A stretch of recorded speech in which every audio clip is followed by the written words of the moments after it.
السلام علیکم ورحمۃ اللہ وبرکاتہ۔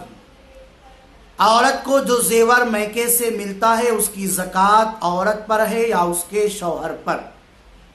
عورت کو ماں باپ کے یہاں سے جو زیور ملتا ہے اس کی مالک عورت ہی ہوتی ہے، اس کی زکوٰۃ شوہر کے ذمے ہرگز نہیں، اگرچہ وہ کثیر مال رکھتا ہو اور شوہر نہ دے تو اس کے نہ دینے سے اس پر کچھ وبال بھی نہیں۔ یوں ہی شوہر نے وہ زیور کی عورت کو دیا اور اس کی ملک کر دیا، یعنی عورت کو مالک بنا دیا، اس پر بھی یہی حکم ہے۔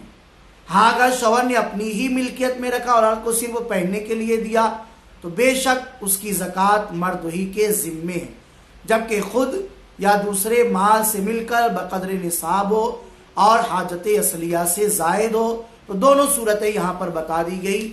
مزید آپ چاہتے ہیں معلومات، ڈسکرپشن میں واٹس ایپ نمبر ہے، وہاں میسج کر کے پوچھ سکتے ہیں۔